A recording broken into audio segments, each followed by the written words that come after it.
أعوذ بالله من الشيطان الرجيم.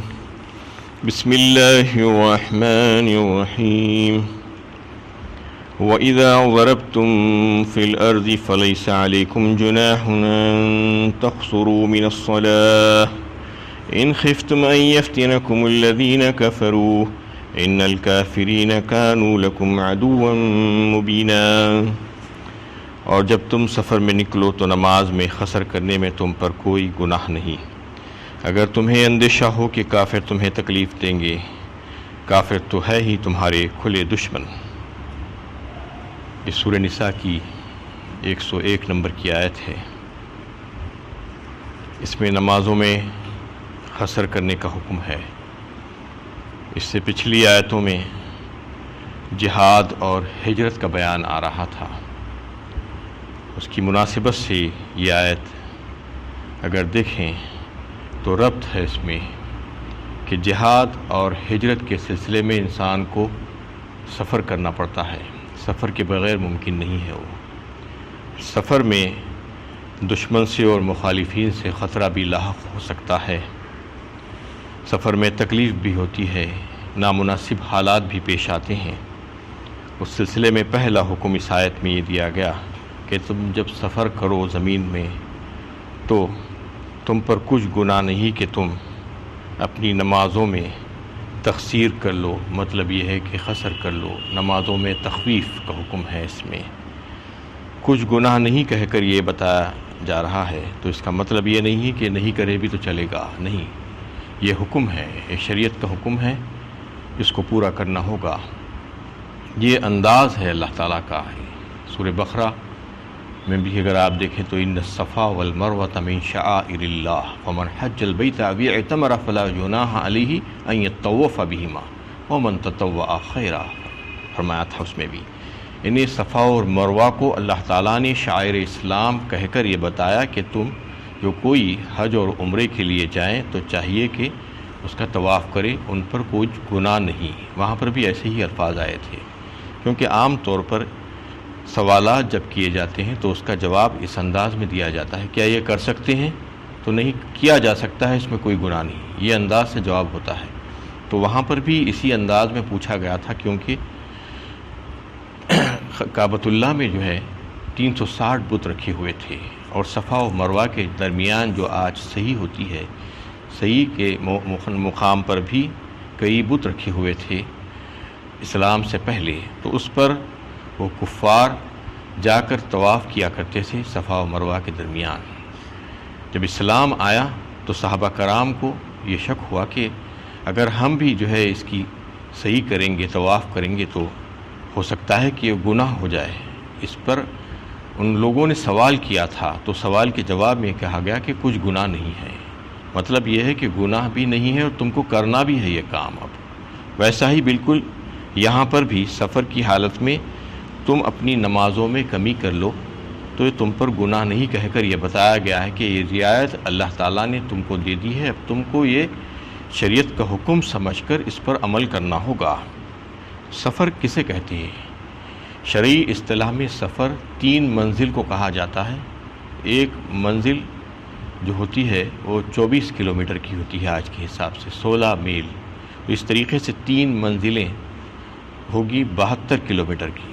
72 کلومیٹر کا اگر سفر کوئی طے کرتا ہے تو وہ مسافر کہلائے گا اور 72 کلومیٹر کے آگے چلے جانے کے بعد وہ مسافر ہو جائے گا. اس کو اپنی نمازوں میں تقصیر کرنی ہوگی، یعنی قصر کرنا ہوگا. اور اس کی ایک شرط یہ ہے کہ کوئی کسی مقام پر 15 دن سے کم ٹھہرنے کا ارادہ کرے کسی بستی میں اپنے وطن سے نکل کر تو وہ مسافر رہے گا جب تک کہ وہاں پر ٹھہرے گا 15 دن سے کم. اگر 15 دن سے زیادہ کہیں پر رہنے کا ارادہ ہو تو پھر وہ قصر نہیں کرے گا بلکہ اس کے اپنے وطن کی طرح وہاں پر بھی اس کو پوری مکمل نماز پڑھنی پڑے گی. یہ ہر 2 صورتوں میں ہوگا، چاہے امن ہو یا خوف ہو. سفر میں جب ہوں گے تو نمازوں میں تقصیر ہوگی. کون سی نمازوں میں ہوگی؟ ظہر، عصر اور عشاء جو 4 رکعت والی جو نمازیں ہیں اس میں تقصیر کی جائے گی. فجر اور مغرب 2 رکعت اور 3 رکعت والی جو نماز ہے اس میں کسی قسم کی کوئی کمی یا تقصیر نہیں ہوگی۔ یہ 3 نمازوں کی حد تک اللہ تعالیٰ نے اس میں اجازت دی ہے۔ اور اگر کوئی جماعت سے نماز پڑھ رہا ہے مسافر تو پھر وہ امام کی اتباع میں پوری نماز مکمل کرنا ہوگا اس کو، اس میں تقصیر نہیں ہوگی، قصر نہیں ہوگی۔ یعنی جماعت سے پڑھنے کی صورت میں بھی 2 رکعت پڑھ کے آپ پیچھے سے نہیں آ جا سکتے، بلکہ امام کے ساتھ پوری نماز کو مکمل کرنا ہوگا۔ یہ تنہا نماز پڑھنے کی صورت میں قصر کی اس میں اجازت دی گئی ہے۔ تو یہ سہولتیں اللہ تعالیٰ نے اس میں دی ہے۔ اس کو بعض لوگ یہ سمجھتے ہیں کہ یعنی ان کو کراہیت ہوتی ہے، یا 2 رکعت کیوں پڑھیں، 4 رکعت پڑھ لیں۔ تو اس کا مطلب یہ ہے کہ آپ اللہ تعالیٰ کی نافرمانی کرنا چاہ رہے ہیں۔ اللہ تعالیٰ نے جو کام کرنے کا حکم دیا ہے، شریعت میں جس چیز کو کرنے کے لیے کہا گیا ہے اس کو ویسا ہی کرنا ہوگا۔ یعنی کئی ایک مقامات پر اللہ تعالیٰ نے سہولتیں عطا فرمائی ہیں انسان کو، انسان کی کمزوری کو دیکھتے ہوئے، اس کے ضعف کو دیکھتے ہوئے اس کو کئی ایک موقعوں پر سہولتیں اور رعایتیں اور کنسیشنز دیے گئے ہیں۔ بالکل اسی طریقے سے یہاں پر بھی کنسیشن دیا گیا ہے۔ سفر کی حالت میں انسان کو کئی ایک مسئلے درپیش ہو سکتے ہیں، اس کے حالات مناسب نہیں رہتے ہیں، وہ مسلسل سفر میں رہتا ہے تو سواری چھوٹ جانے کا ڈر ہوتا ہے، کئی ایک چیزیں ایسی ہو سکتی ہیں۔ اس لیے اللہ تعالیٰ نے وہ تمام حالات کے پیش نظر اس کو نمازوں میں تقصیر کر لینے کا حکم دیا ہے۔ اگر کوئی یہ سمجھتا ہے کہ میں پوری نماز پڑھوں گا تو اس کا مطلب یہ ہوگا کہ وہ نافرمانی کر رہا ہے، کیونکہ اللہ کے نبی صلی اللہ علیہ وسلم سے یہ بات ثابت ہے کہ آپ صلی اللہ علیہ وسلم نے سفر کی حالت میں جو ہے نمازوں کو تقصیر کیا تھا اللہ کے حکم سے۔ تو جہاں کہیں پر بھی جو ہے ایسی رعایتیں شریعت میں دی گئی ہے، جیسا کہ ابھی رمضان آنے والا ہے، رمضان کے روزے، رمضان کے روزوں کے سلسلے میں بھی شریعت نے جو ہے کچھ لوگوں کے لیے استثنائی صورتیں رکھی ہیں۔ اس میں ایک تو مسافر ہے اور دوسرے بیمار۔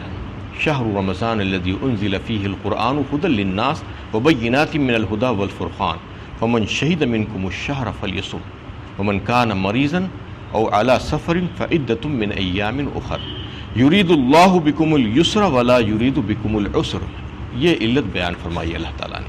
اللہ تعالیٰ چاہتے ہیں کہ تمہارے لیے آسانی ہو، تمہارے لیے تنگی نہ ہو۔ شریعت تنگی نہیں ڈالنا چاہتی ہے اپنے بندوں پر، مسلمانوں پر، مومن بندوں پر۔ اللہ تعالیٰ یہ فرما رہے ہیں کہ رمضان کا جو مہینہ ہے وہ نزول قرآن کا مہینہ ہے، اور اس میں تمہارے لیے روزے فرض کیے گئے ہیں۔ چاہیے کہ تم جو کوئی اس کو پائے تو روزہ رکھے، لیکن ان لوگوں کو اس میں رعایت دی گئی ہے جو حالت سفر میں ہو اور جو بیمار ہو۔ سفر کی حالت میں روزے کی رعایت دی گئی ہے، لیکن ضروری نہیں ہے وہاں پر کہ روزہ چھوڑیں۔ اگر سفر نرم اور آسان ہو، جیسا کہ آج کل کے حالات کے حساب سے ایئر کنڈیشن میں سفر ہوتا ہے اور کئی ہزار کلومیٹر کا سفر چند گھنٹوں میں طے کر لیا جاتا ہے، تو ایسی صورت میں روزہ نہ چھوڑے بھی تو چل سکتا ہے، کیونکہ ضروری نہیں ہے۔ دونوں صورتیں اللہ کے نبی صلی اللہ علیہ وسلم سے ثابت ہے۔ سفر کی حالت میں آپ نے کبھی روزہ رکھا بھی اور کبھی آپ نے روزے کو توڑا بھی، اس کا جو ہے بعد میں روزہ رکھا آپ نے۔ تو جیسا سہولت ہے ویسا کیا جا سکتا ہے۔ اگر سہولت نہ ہو، تکلیف ہو اور تکلیف دہ سفر ہو تو پھر روزے کو بعد میں رکھنے کی اجازت اللہ تعالیٰ نے دی ہے۔ اسی طریقے سے بیمار اگر ہو تو بیمار کیسا ہو وہ جو ہے اپنے آپ سے پوچھ لینا چاہیے، اور ایک اچھے اور مستند ڈاکٹر سے جو ہے جا کر اس کا جو علاج کراتے ہیں وہاں پر اس سے مشورہ کرنا، جو متقی پرہیزگار ہو، مسلمان ڈاکٹر ہو۔ یعنی عام طور پر لوگ رمضان آنے سے پہلے بیماری کے جو ہے دعوے شروع کر دیتے ہیں اور چیخنا چلانا شروع کر دیتے ہیں کہ مجھے فلاں بیماری ہے لہٰذا میں روزے نہیں رکھ سکتا۔ یہ نیتوں کا فطور ہے۔ اللہ تعالیٰ جانتے ہیں کہ کون روزہ رکھ سکتا ہے، کون نہیں رکھ سکتا ہے۔ عام حالات میں روزے سے کوئی خرابی نہیں پیدا ہوتی انسان کے جسم اور دل و دماغ پر، حتیٰ کہ جو ہے اس کو بے شمار فائدے ہوتے ہیں۔ آج سائنٹیفک دریافت جو ہوئی ہے سائنسی، اس میں یہ معلوم ہوا ہے کہ تقریباً ہر بیماری میں جو ہے اس کا علاج ہے، بیماری کا علاج ہے روزہ۔ یعنی روزہ رکھنے سے بہت سی بیماریاں خود بخود ختم ہو جاتی ہیں، انسان کے جسم کی اوورہالنگ ہو جاتی ہے۔ 1 مہینہ سال میں جو ہے رکھنے سے اس کا سارے جسم کا جو سسٹم ہے، جو نظام ہے اس کا، وہ سب کا سب درست ہو جاتا ہے۔ تو اس میں اس سلسلے میں جو ہے اللہ تعالیٰ نے رعایت رکھی ہے، لیکن رعایت سے فائدہ وہی لوگ اٹھانا چاہیے واقعی میں جو ہے اس کے مستحق ہیں، اور اگر نہیں ہے تو پھر روزہ فرض ہے، ایک ایک روزے کی قیمت کوئی ادا نہیں کر سکتا اور اس کا بدل نہیں مل سکتا، اس لیے اس کو رکھنا ضروری ہے۔ اسی طریقے سے کئی ایک صورتوں میں اللہ تعالیٰ نے اپنے بندوں کو جو ہے اجازت دی ہے اور سہولتیں دی ہے۔ بتانا یہ مقصود ہے کہ نماز کے سلسلے میں بھی سفر کی حالت میں اللہ تعالیٰ نے رعایت جو رکھی ہے اس سے استفادہ کرنا ضروری ہے، اور اس میں جو ہے جو باتیں بتائی جاتی ہیں، جیسا کہ اس آیت میں نماز کو قصر کرنے کے لیے کہا گیا ہے، اور آیت کے اگلے حصے میں نماز خوف، صلاۃ الخوف کا تذکرہ آیا ہے۔ یہ ساری باتوں کی تفصیل کہاں پر ملے گی؟ اس آیت میں تو نہیں معلوم ہوتا ہے۔ یہی وجہ ہے کہ اللہ کے نبی صلی اللہ علیہ وسلم کی جو تفصیلات جو آپ صلی اللہ علیہ وسلم نے جو پیش کیے ہیں، قرآن کو جو آپ صلی اللہ علیہ وسلم نے جو سمجھایا ہے، آپ کے ارشادات کے ذریعے سے آپ صلی اللہ علیہ وسلم کو اللہ تعالیٰ نے بذریعے وحی وہ ساری باتیں بتائی تھی، تو آپ صلی اللہ علیہ وسلم نے اس کو سمجھایا تھا۔ جو دوسری طریقے کی وحی ہوتی تھی جس کو حدیث کہا جاتا ہے، اس کے بغیر قرآن بھی نہیں سمجھا جا سکتا۔ کوئی اگر یہ سمجھتا ہے کہ قرآن میں کہاں ہے بتاؤ، تو قرآن میں بہت سی چیزیں آپ کو نہیں مل سکتی، اس وجہ سے کہ یہ اصولی کتاب ہے، یہ اصول کی کتاب ہے، قانون کی کتاب ہے، اس میں ساری باتیں نہیں آ سکتی۔ اس میں جو اصول ہے وہ آ جائیں گے اور اصولوں کو سمجھایا جائے گا اللہ کے نبی صلی اللہ علیہ وسلم کے ارشادات کے ذریعے سے، تو اس کے بغیر کوئی نہیں سیکھ سکتا۔ اگر کوئی یہ سوچتا ہے اور یہ دعویٰ کرتا ہے کہ مجھے حدیث کی ضرورت نہیں ہے، میں تو خود صرف قرآن میں دیکھنا چاہتا ہوں، تو وہ گمراہ ہو جائے گا۔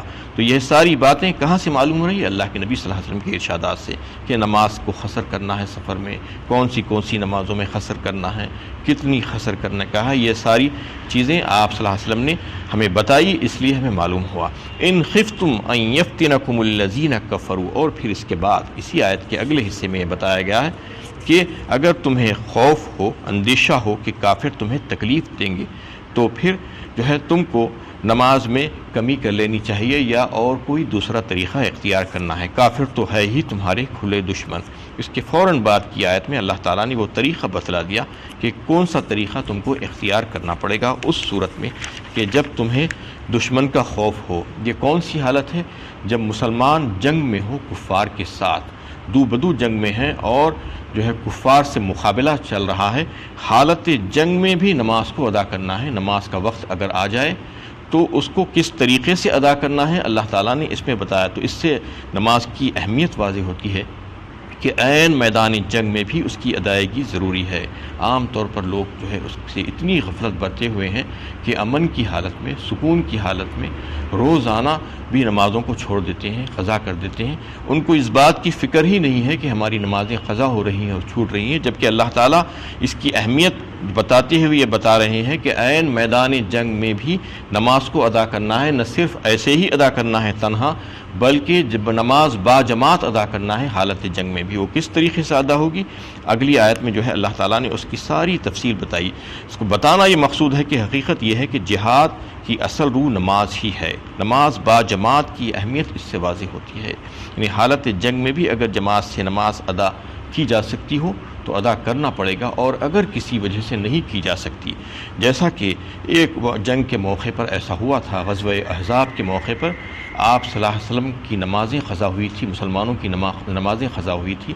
روایتوں میں آتا ہے کہ 3 نمازیں قضا ہوئی تھی آپ صلی اللہ علیہ وسلم کی، کیونکہ دشمن کی الغار مسلسل چل رہی تھی اور بالکل موقع نہیں مل رہا تھا کہ نماز بھی ادا کر سکیں۔ تو اس وقت آپ صلی اللہ علیہ وسلم نے نمازوں کو قضا کر کے بعد میں پڑھا۔ یا تنہا نماز ادا کی جا سکتی ہے اگر ایسی حالت ہے، یعنی خطرہ حد سے زیادہ بڑا ہوا ہو، ورنہ نماز کو جماعت سے ہی ادا کرنا پڑے گا۔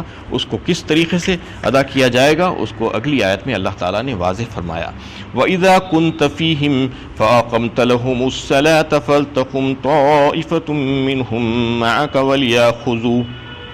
وَلْيَأْخُذُوا أَسْلِحَتَهُمْ فَإِذَا سَجَدُوا فَلْيَكُونُوا مِنْ وَرَائِكُمْ وَلْتَأْتِ طَائِفَةٌ أُخْرَى لَمْ يُصَلُّوا فَلْيُصَلُّوا مَعَكَ وَلْيَأْخُذُوا حِذْرَهُمْ وَأَسْلِحَتَهُمْ وَدَّ الَّذِينَ كَفَرُوا لَوْ تَغْفُلُونَ عَنْ أَسْلِحَتِكُمْ وَأَمْتِعَتِكُمْ فَيَمِيلُونَ عَلَيْكُمْ مَيْلَةً وَاحِدَةً ولا جناح عليكم إن كان بكم أذى من مطر أو كنتم مرضى أن تضعوا أسلحتكم وخذوا حذركم إن الله أعد للكافرين عذابا مهينا۔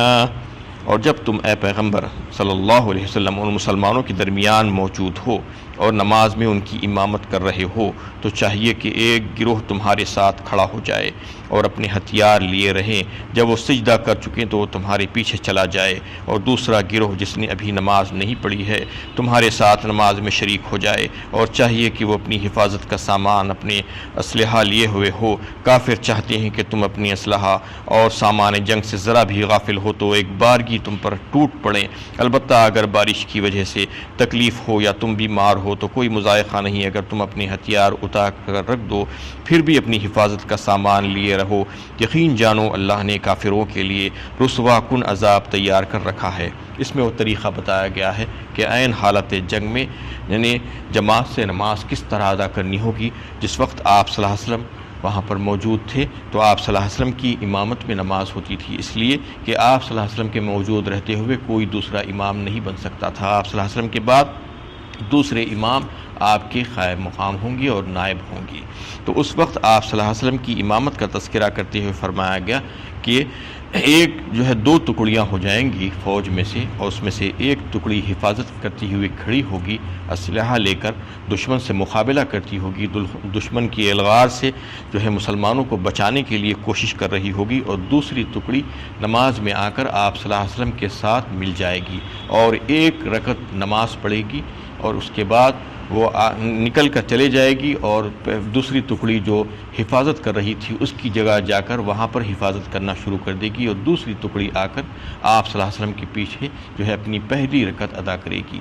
اس طریقے سے وہ دوسری ٹکڑی پھر سے واپس جائے گی اور اپنی جگہ جا کر کھڑی ہو جائے گی، اور پہلی ٹکڑی پھر آ کر آپ صلی اللہ علیہ وسلم کے پیچھے کھڑے ہو کر اپنی دوسری رکعت کی تکمیل کرے گی۔ کئی ایک طریقے روایتوں میں بتائے گئے ہیں حالت خوف میں نماز پڑھنے کے، تو اس میں ایک طریقہ تو یہ بتایا گیا ہے کہ آپ صلی اللہ علیہ وسلم 4 رکعت نماز پڑھائیں گے، اور اس میں سے فوجیوں کے جو 2 دستے ہو جائیں گے دونوں 2 رکعتیں نماز پڑھیں گے، یا ایک صورت یہ بھی بتائی گئی ہے کہ ایک رکعت ایک ٹکڑی آپ صلی اللہ علیہ وسلم کے پیچھے پڑے گی اور دوسری رکعت اپنے طور پر تنہا مکمل کر لے گی۔ تو اس طریقے سے نماز کی اہمیت کو بتایا گیا ہے، اور جماعت کی اہمیت کو اس میں بتاتے ہوئے یہ بتایا گیا ہے کہ تم اس وقت بھی اسلحہ کو اپنے ساتھ رکھنا، ہتھیار لگائے رکھنا، نماز میں کھڑے ہونے کے باوجود بھی چونکہ دشمن سے مقابلہ ہو رہا ہے اور عین حالت جنگ میں ہے، اس وقت بھی غافل نہیں ہونا بلکہ اپنے سارے اسلحہ کو ساتھ میں رکھنا، اور اگر کسی وجہ سے تمہیں کوئی تکلیف ہو، کوئی پریشانی، کوئی بیماری ہو، یا بارش کی وجہ سے تمہیں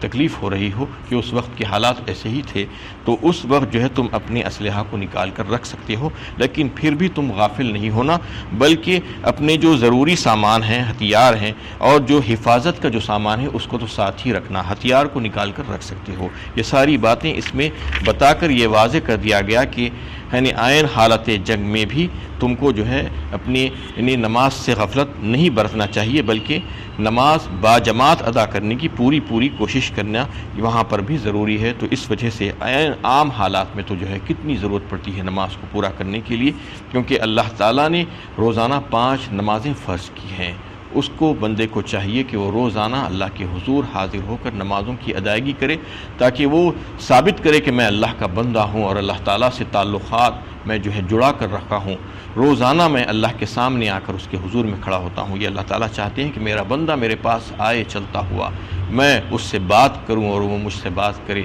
میں اس کی ضرورتوں کی تکمیل کروں، اور میرا اور اس کا ربط اور ضبط اور تعلق قائم ہو جائے اس کے ساتھ۔ یہ اللہ تعالیٰ کی مرضی ہے۔ تو اس وجہ سے نماز کو خوف کی حالت میں یا سفر کی حالت میں یا کوئی بھی حالت میں ہو، نماز میں کوئی مستثنا نہیں ہے کہ ہر ایک کو نماز پڑھنا ہے، بالغ ہونے کے بعد سے مرنے تک کا نماز کی فرضیت قائم رہے گی، اور اس میں کسی قسم کی کوئی رعایت نہیں۔ ہاں استثنائی صورتیں ہیں، نرمیاں ہیں اور رعایتیں ہیں، کنسیشنز ہیں، اس سے فائدہ اٹھایا جا سکتا ہے۔ وآخر دعوانا الحمدللہ رب العالمین۔